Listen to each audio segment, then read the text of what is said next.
Hi friends, welcome back to biryani పొట్లం cooking channel. ఈరోజైతే నోటికి రుచిగా ఉండే రెసిపీతో మీ ముందుకు వచ్చేసానండి.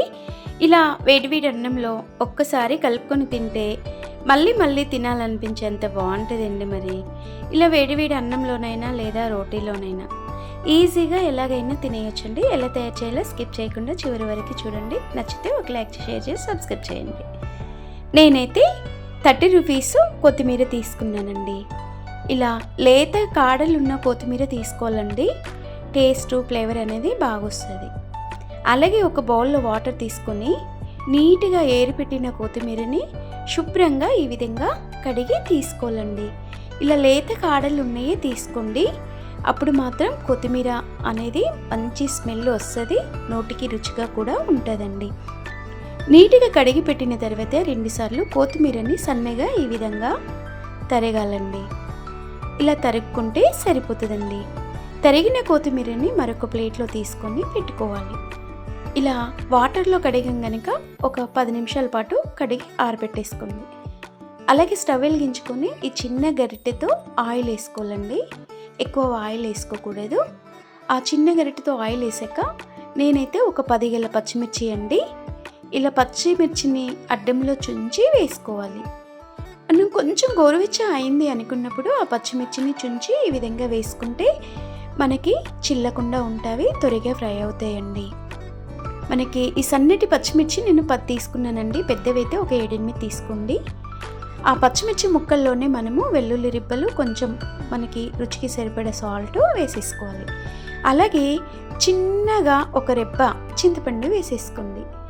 ఇంకా చింతపండు వేసిన తర్వాత చిన్న మంట పైన పచ్చిమిర్చి ముక్కలు, వెల్లుల్లి ముక్కలు, చింతపండు రెక్క చక్కగా ఈ విధంగా వేపేసుకోండి.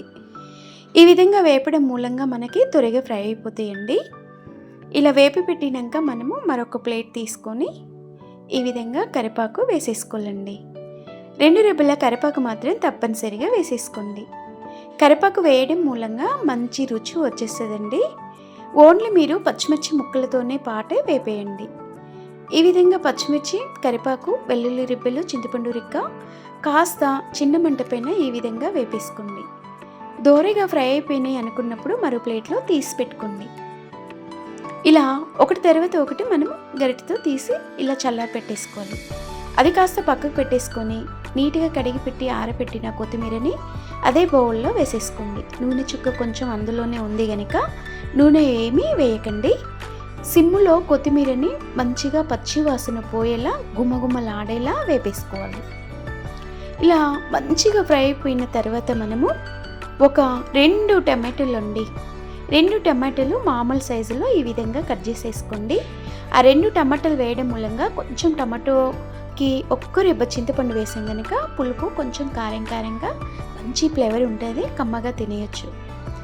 ఈ విధంగా టమాటో ముక్కలు వేసిన తర్వాత చక్కగా కొత్తిమీర, టమాటా ముక్కలు కలిసేలా ఈ విధంగా చిన్న మంట పైన వేపేసుకోవాలి. 1 నిమిషం పాటు వేపిన తర్వాత ఒక 4 నిమిషాల పాటు మూత పెట్టేసుకోవాలి. 3 లేదా 4 నిమిషాలు. బాగా మగ్గిపోయింది కదండి. ఈ విధంగా టమాటా, కొత్తిమీర బాగా ఉడికించుకోవాలి. ఈ విధంగా ఉడికించిన తర్వాత చక్కగా ఫ్రై అయిపోతుందండి. చిన్న మంట పైన పొగలంతా పోయే వరకు ఈ విధంగా కలుపుతూ ఉండాలండి మనము. ఆ తర్వాత స్టవ్ కట్టేసుకొని అది కాస్త చల్లారి పెట్టేసుకోవాలి. పచ్చిమిర్చి ముక్కలు ఖాళీ జార్లో వేసేసుకొని 1/2 స్పూన్ అంతా జీలకర్ర వేసేసుకోవాలండి.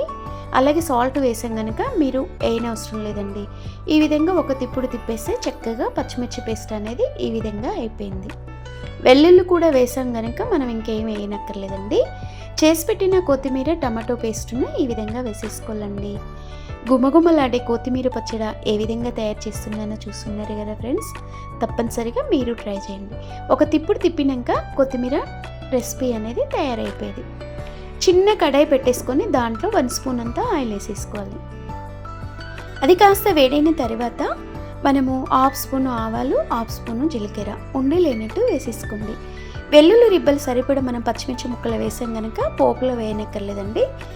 ఒక 2 మిర్చీలు వేసేసుకొని ఒక రెబ్బ కరివేపాకు కూడా వేసేసుకొని చక్కగా ఈ విధంగా బాగా వేగనివ్వాలండి. ఆ తర్వాత మనము కొత్తిమీర పచ్చడిలో పోపు వేసుకోవాలి. అంతేనండి, వేడి వేడిగా కొత్తిమీర పచ్చడి అయితే రెడీ అయిపోయింది. తప్పనిసరిగా మీరు ట్రై చేయండి. అలాగే ఒక లైక్ చేసి షేర్ చేసి సబ్స్క్రైబ్ చేయండి ఫ్రెండ్స్. మరి ఈ విధంగా కొత్తిమీర టమాటో పచ్చడి అయితే రెడీ అయిపోయింది. వేడి వేడి అన్నంలో వేసుకొని ఇంత నెయ్యి వేసుకొని తిన్నా పర్వాలేదు, ఊరికే తిన్నా పర్వాలేదండి, అంత బాగుంటుంది. మరి తప్పనిసరిగా మీరు ట్రై చేయండి ఫ్రెండ్స్. టేస్ట్ ఎలా వచ్చిందో కామెంట్ చేయండి. ఫ్రెండ్స్ అండ్ ఫ్యామిలీకి షేర్ చేసేయండి. ఇలా వేడివేడి అన్నంలో ఒక్కొక్క ముక్క కలుపుకొని తింటూ ఉంటే మంచి టేస్ట్ వస్తుంది, భలే రుచిగా ఉంటుందండి. తప్పనిసరిగా మీరు ట్రై చేయండి. Bye bye.